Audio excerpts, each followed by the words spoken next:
C'est la suite et la seconde partie des Sartois du Web. Juste avant de parler d'alternance, place aux apps de cette semaine et c'est maintenant.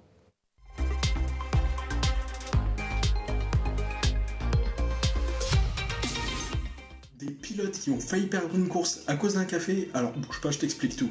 Alors tout ça, ça se passe en 1955 au Mans. Le pilote Juan Manuel Fangio, à bord de sa Mercedes, rentre au stand. Bref, la saison dernière, on va pas se mentir, ça a été un peu compliqué. Nouvelle saison, égale nouveau départ, ça faisait du bien de reprendre. Ça fait du bien de reprendre. Un nouveau coach, des nouveaux joueurs, enfin presque. On a commencé la saison par 2 défaites, on n'a pas paniqué. On panique pas. Qu'est-ce qu'il faut faire, Popo? 72. 72, la Sarthe. 61, je suis pas très loin. Bonne soirée. Presque. C'est le printemps, l'occasion d'enfiler ses chaussures de marche et de partir observer les animaux. On vous emmène faire un petit tour du côté de la forêt de Bercé, une forêt d'exception sartoise reconnue pour ses chênes 3 fois centenaires. C'est parti.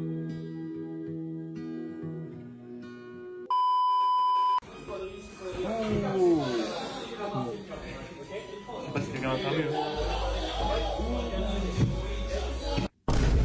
72, la Sarthe. Son équipe Mercedes voulait les garder éveillés et du coup leur a fait boire un café. Les pilotes ont pris plusieurs minutes du coup pour boire ce café, ça a bien amusé les spectateurs, mais par contre ça leur a coûté extrêmement cher au niveau des places. En effet, ils ont presque fini dernier à cause de ça.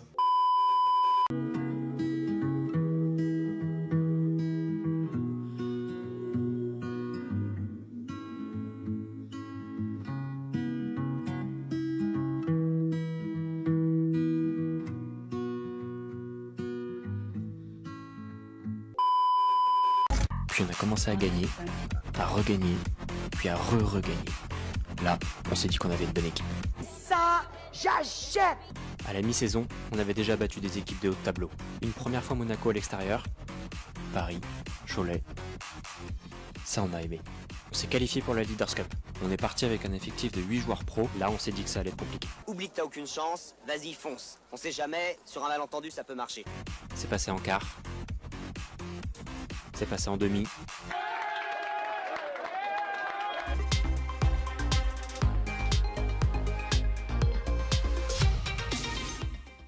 Juste après cette parodie de MSB de la série Bref, place à l'alternance. Mais on va pas parler de 2 bandes d'entreprise, mais plutôt d'expérience avec Johanna. Salut Johanna, comment tu vas? Salut Aurélien, ça va très bien, merci. Donc l'alternance, toi tu connais bien. Oui. Plusieurs contrats d'alternance depuis des années maintenant en fait. Tout à fait, 6 ans. Actuellement, tu es en alternance chez Gigafit, on les salue, je sais qu'ils nous regardent ce soir à Saint-Pavas. Toi, l'alternance, ça a toujours été une volonté pour tes études ou c'est venu comme ça par hasard? J'ai commencé en fait la restauration, j'étais plutôt dans un lycée pro, du coup je faisais plutôt des stages et ensuite je suis partie directement sur le marché du travail. Et après quand j'ai repris mes études, oui je voulais le faire en alternance pour le côté évidemment financier mais aussi le fait d'apprendre sur le terrain, c'est quand même, selon moi en tout cas, beaucoup plus efficace que par des stages. C'est vrai que j'en ai parlé avec des écoles d'alternance comme Aforem, comme Césacom. C'est vrai que ça fait un peu vieux, mais moi, il y a 15 ans, l'alternance était vraiment mal perçue. Et c'est vrai que depuis le Covid, eh bien, ça a pris un autre élan. Et aujourd'hui, même la plupart des personnes veulent faire de l'alternance. Tu as vu cette différence aussi entre ton premier contrat en alternance et aujourd'hui? Alors oui, c'est vrai qu'au début, on avait tendance à pousser les élèves d'abord dans les voies en lycée général, par exemple. Après, si vraiment c'était un souhait de vouloir aller dans une filière professionnelle, on disait plutôt technologique ou à la rigueur lycée professionnel. Et vraiment, on va dire, ceux qui n'aimaient vraiment pas l'école, on les poussait vers l'alternance. Alors que maintenant, c'est vrai que l'alternance, c'est un vrai essor pour rentrer directement sur le marché du travail et puis former des professionnels dans le dur, quoi. C'est ça, en fait. Exactement. Au bout des 2 ans, par exemple, d'alternance, tout de suite, on a une expérience. Exactement. Une bonne expérience. Moi, je sais qu'après mes années de lycée, j'ai dû encore avoir pas mal d'expérience pour devenir vraiment très compétente dans mon domaine, alors qu'avec l'alternance, ça se fait beaucoup, beaucoup plus rapidement. Tu as aussi été chargé de développement à l'école IFAG, Oui. donc école de management et d'entrepreneuriat. Ça t'a permis de voir différent, d'évoluer dans le secteur de l'alternance? Comment tu as été avant cette expérience et après?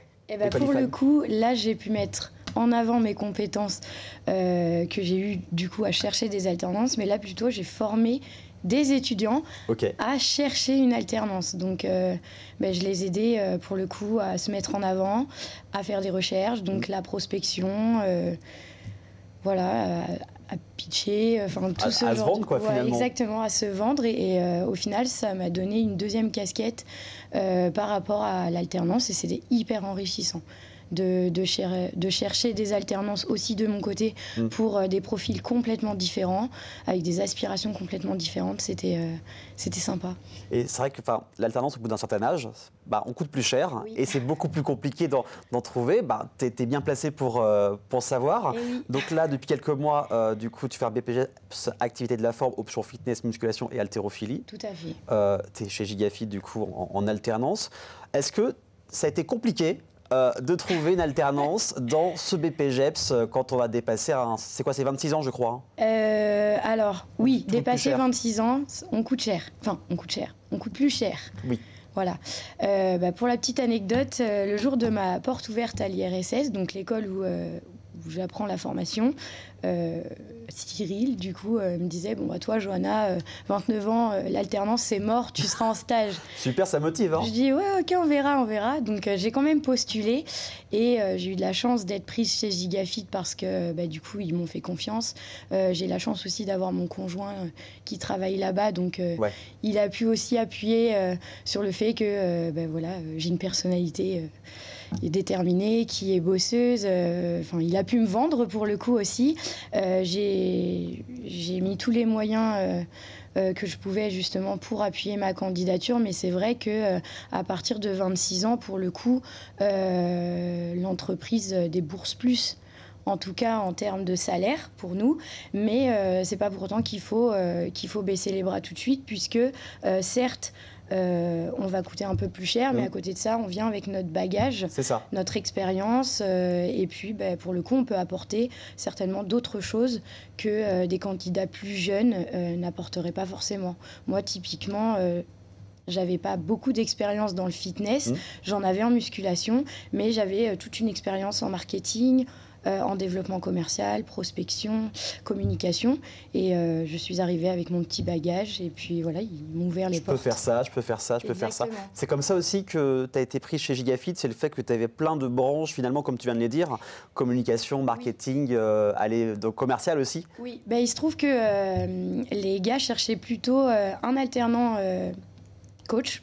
Et pourquoi pas un alternant marketing et communication. Voilà, et moi j'aurais dit, écoutez, je suis là, j'ai fait un master marketing com et je veux faire un BPGEPS AF. Donc écoutez, voilà, c'est 2 pour le prix d'1. Et puis des fois, comme tu as dit, c'est qu'il ne faut pas baisser les bras. Je prends toujours l'exemple de Marie Pajard qui, jusqu'au dernier jour, elle a mis un CV sur sa voiture, elle était passée sur Hello Work, plein de choses. Et jusqu'au dernier jour, elle n'y croyait plus. Et finalement, elle est mise en alternance. Quels conseils tu peux donner aux personnes qui nous regardent, qui commencent un peu à désespérer, ou des conseils pour peut-être se démarquer par rapport aux autres candidats, selon toi? Je vais un peu comparer la recherche d'alternance à du sport. En fait, la recherche d'alternance, c'est un marathon. Donc déjà, il faut partir en ayant la meilleure vitrine possible. Donc du coup, déjà, on se fait un CV à son image, on le peaufine, on ne fait pas un CV bateau, template Canva, allez hop, on remplit et c'est tout. C'est du style, il y a la barre de couleur à gauche et le reste, ça s'affiche. On doit l'adapter à notre personnalité. Si on est de nature joviale, on va mettre des couleurs. Moi, je sais que celui pour le BPGEPS, je l'ai fait bleu avec ma photo, j'ai mis de l'énergie dans le CV, il faut y mettre du cœur. Il faut que du coup, quand le recruteur voit le CV, il se dit « Ah, intéressant, il faut que ça attire l'œil ». C'est ça, voilà. Oui, exactement.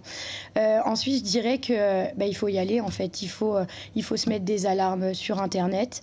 Il faut être au taquet. Et aussi, on oublie très souvent qu'il faut faire jouer son réseau. On est souvent à 5 personnes de la personne qu'on veut viser sur les réseaux. Donc, réseau proche, direct et aussi en ligne. Ça, c'est hyper important. Quoi d'autre C'est pas mal. Hein. Ben oui. Et ne pas baisser les bras, c'est hyper important. Et surtout pour les entretiens, eh ben, il faut en faire. C'est bête, mais il faut se lancer. Il faut s'entraîner. C'est comme au sport, il faut s'entraîner. Donc au début, on n'est pas bon. Et puis après, plus on en fait, plus on est performant. Plus on s'entraîne, au début on va courir 5 minutes, on va être crevé, après on va courir une demi-heure, ou par rapport au poids c'est pareil, et plus on va faire, plus on va répéter, comme au niveau du sport. Et puis, il ne faut pas avoir peur de l'échec, donc si on rate, c'est pas grave, on recommence. Ce sera pour la prochaine fois. C'est ça. On va faire un pas petit quiz, mais des petites questions assez simples. Ah d'accord. Mais qui J'ai sont... pas révisé, hein. C'est pas grave. Si tu avais un pouvoir, un super pouvoir, ce serait lequel? On parle beaucoup de temps, de gain de temps. J'hésite. Je dirais pouvoir téléporter des personnes. Des personnes? Oui. Ok, d'accord. Très bien. Si tu devais te résumer en 3 mots-clés, ou en quelques mots-clés, ce seraient lesquels?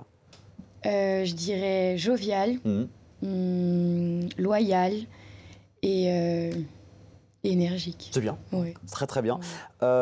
Qu'est-ce que tu dirais à ton toi d'il y a 5 ans? Mon toi d'il y a 5 ans? Il n'y a pas de mauvaise route. Fonce, de toute façon, c'est écrit et comme dirait mon conjoint, des fois on recule pour mieux sauter. Il s'appelle comment ton conjoint? Mon chéri, il s'appelle Hotman et bon, il travaille chez Gigafit aussi. Il regarde ce soir? Il va regarder, il n'a pas encore fini sa journée, puis il est D'accord. très courageux lui aussi. Pour ceux qui souhaitent le suivre, c'est pareil, il est coach BST Coaching. Ah bah je le suis.